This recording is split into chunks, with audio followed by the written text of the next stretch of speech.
ई taxi अगर 20 लाख रुपए की आती है तो उस 20 लाख रुपए में स्टार्टअप योजना के तहत हम उन्हें 50% सब्सिडी के तौर पर 10 लाख रुपए की अनुदान दें। आज हमने शुरुआत की है 680 करोड़ के प्रथम चरण की स्टार्टअप योजना की। उसमें कहा गया था कि जो भी युवा हिमाचल का है अपना रोजगार शुरू करना चाहता है, उस युवा को रोजगार के लिए हम 680 करोड़ रुपए की स्टार्टअप योजना लाएंगे। उस योजना को कैसे अमली जामा पहनाना है, उस दृष्टिकोण से हमने सोच विचार किया और जब हमने बजट प्रस्तुत किया तो हिमाचल की आबो हवा और जलवायु को देखकर हमने ये प्रयास किया कि हरित राज्य के रूप में इस स्टार्टअप योजना की शुरुआत की जाए और कैसे हरित राज्य के रूप में हमारे युवाओं को सम्मिलित किया जाए।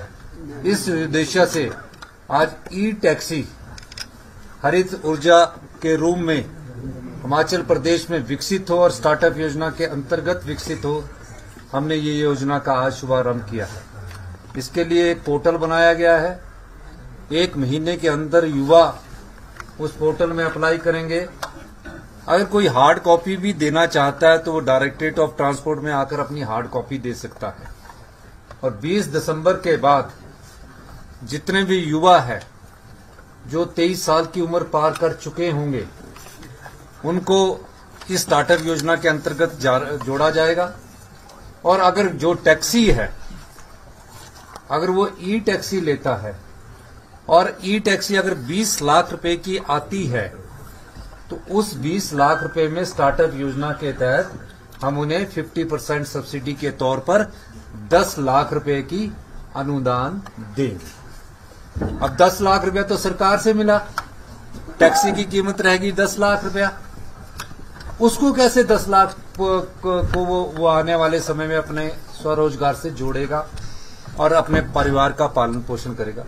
उसके लिए भी सरकार ने एक नीति लाई कि जितने भी विभाग हैं उन विभाग में फेज वाइज ई टैक्सी के माध्यम से उन टैक्सियों को जोड़ दिया जाएगा और सरकार की तरफ से उसके पास एक अश्योर्ड इनकम होगी और जिस रेशो पर वो गाड़ी आई होगी तो उसको 40,000 रुपया या जितना भी उसके हिसाब से काम पैसा बनता होगा वो उस पैसे को उनको हर महीने सरकार की तरफ से उपलब्ध करवाया जाएगा।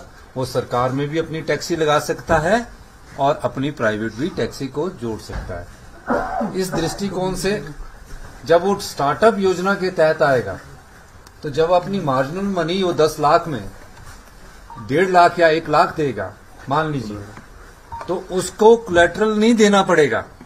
वो जो उसको देना पड़ता है कोलैटरल की अपनी जमा अपना जमीन दो, अपने मकान के कागज दो, वो कुछ नहीं देना पड़ेगा। उसको सीधा ई टैक्सी का परमिट जारी होगा और जो हमारा लेबर विभाग है वो उनको बैंक से भी फाइनेंस की सुविधा प्रदान करेगा। उस बैंक के लोन की कंडीशंस को हम कम करने जा रहे हैं। इस दृष्टिकोण से जब उनके पास ट्रांसपोर्ट डिपार्टमेंट ई टैक्सी का परमिट जारी कर देगा, वो युवा लेबर विभाग में आएगा, अपनी रजिस्ट्रेशन करवाएगा और बैंक की सुविधा हमारा लेबर विभाग और सब्सिडी की सुविधा हमारा लेबर विभाग उनको उपलब्ध करवाएगा।